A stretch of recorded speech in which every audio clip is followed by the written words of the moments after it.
Hello, and welcome to today's devotional. We're in Proverbs chapter 8, verse 34 today. As we've been working our way through chapter 8, we've been listening to a personification of wisdom. The words are speaking to us God's wisdom, but it's presented as though wisdom was this woman calling to us and saying, "Come to me and know me and have this relationship with me." And so we hear this idea of wisdom being personified in each point makes a great little sub point. And we're in verse 34 today. And so wisdom speaking says, "Blessed is the man who listens to me, watching daily at my gates, waiting at my doorposts." Now, here we're mixing things together a bit. We have this idea of this person you're listening to, also this idea of a city, gates of a city, also doorposts of a house. And so there's a bit of a mixture of imagery here, but the idea being that there's a dwelling place you can be with wisdom. You can live with wisdom, and it's so good, right? So blessed is the man who listens to wisdom, right? Blessed is the man who watches at the gates of the city of wisdom, at the gates of the household of the maybe the yard of wisdom.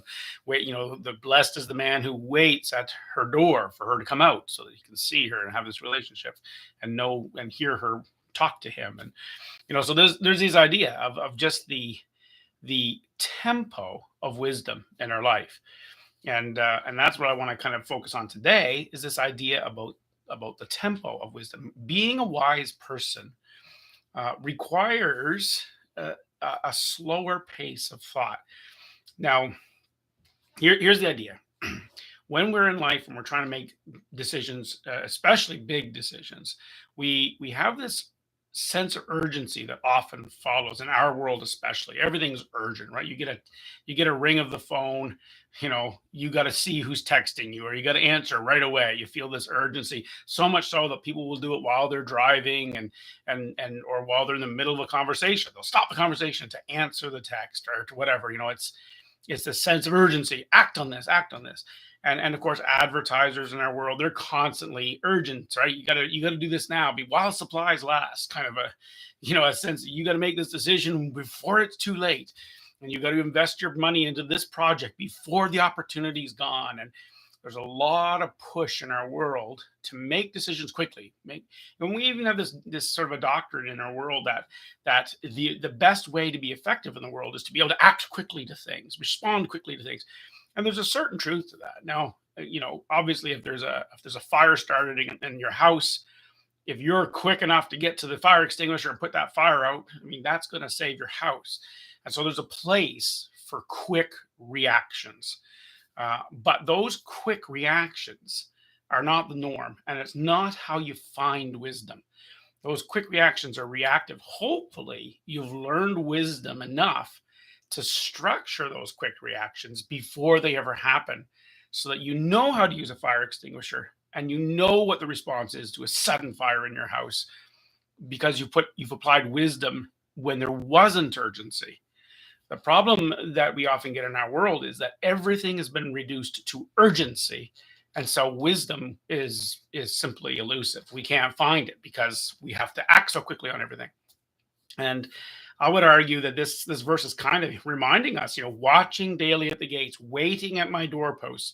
The idea that wisdom is something that is a habit you get into, but it's something that takes time, and that there's not just time to learn it, but time to apply it. That being wise in a situation, one of the best things you can do is slow everything down. And so use this idea of stop, think, rather than just act. Now, once again, in those emergency situations, reacting quickly is important, but hopefully at some point you've trained yourself in those non-urgent moments so that you can do that. There's this whole idea of our autopilot. I have a friend in the ministry. I talk about this often. He puts it as an autopilot. I talk about our subconscious and scripts and things. He said it's like your autopilot. And yeah, well, yeah, it is. Like we all have an autopilot. There's so many things we do in our life that we just do by habit or by reflex because we've learned something. You might say muscle memory, right? You don't think about it anymore. You just do it. It's because you trained yourself to do certain things a certain way in response to certain situations. Now that autopilot is effective. It helps us a lot in life because we can't think about everything all the time. And so knowing what to do when the waiter comes to your table, rather than having to figure out again, why is this person here at my when you're in a restaurant, the waiter shows up, you tell her what you want for your food or whatever. Those little things are helpful in life. But the training of your autopilot is still important. At some point, every little autopilot thing you do in life, you learned it. You had to go through a cognitive process of learning it.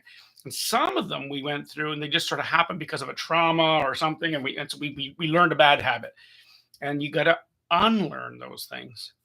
So sometimes our autopilot's great. It helps us in life. Sometimes our autopilot's terrible. It wrecks us.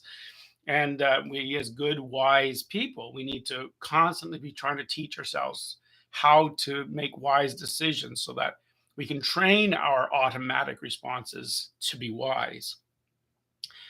Now, aside from those automatic responses, much of our life, there's lots of times you're going to have to make decisions, big decisions. Sometimes you're going to have to decide some whole things that will affect your entire life. And other times it's just daily decisions, but there's things that we have to decide. And the good, wise thing to do is to slow everything down and actually be slow about making a decision so that you can gather the information you need to make it wisely, so that you can think of the ramifications of a decision, so that you can make a wise decision, so that you can assess properly. That slowing down process gives your mind, that powerful mind of yours, all the time it needs then to try and put together a good answer. Sometimes you need to slow things down by a few minutes. Sometimes you need to slow them down by a few hours. Sometimes days or weeks before you make a big decision. And that's not wrong. That doesn't mean you're unwise. It means you're very wise to slowly gather counsel from others, to gather information, to think about it, to pray about it, to spend time looking at the Bible and saying, well, what does God say about this? And that slower pace of making decisions will allow you to find wisdom, and you'll be a blessed person for that.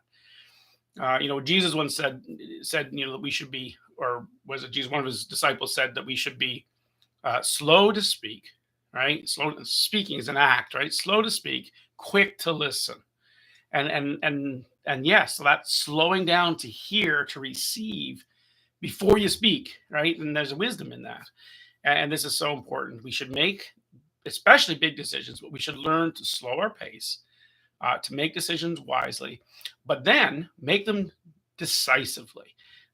There's a difference between slow decision making and indecisive decision making. Indecisive decision making is actually not very wise. What it is I don't know. I'm just going to do this. Oh, maybe this will work, and oh well, maybe not. And you'll waffle, and you won't be able to be effective in life if you're indecisive. But the opposite of indecisive is not fast. The opposite is decisive. And it can take time to be decisive. It could be that you need to spend some time thinking about something so that you can make a really good decision and then go with it. Yes, I know what to do now, and I'm going to do that. And that's a good thing. And that's where wisdom comes from. And so here wisdom says to us, blessed is the man who listens to me, watching daily at my gates and waiting at my doorposts. So just a little bit of encouragement for you today. In your wisdom, don't let the world pressure you to make foolish decisions. Instead, slow things down. You have the right to do that. Slow things down. Think it out. And I hope that helps you in your life. I'll just give you, as a closing here today, I'll just give you one of my personal policies, one of those automatic things I do that has helped me a lot in life is whenever somebody comes to my door or sends me an email wanting me to support such and such a cause, my policy is, my autopilot is, I don't do that on my doorstep, and I don't do that and just in response to an email. I will take time and I will think about it. And I always tell them that it's much to their frustration often, but and if they say, well, this is your only chance today, I'm here to sell this today, and I say, well, then I'm not buying, because that's not wise. And so thanks, have a nice day, and I go back in the house. I think it's a really good way to just view it, something as simple as door-to-door sales. Anyways, take it for what it's worth. Have a blessed day, and I'll see you next time.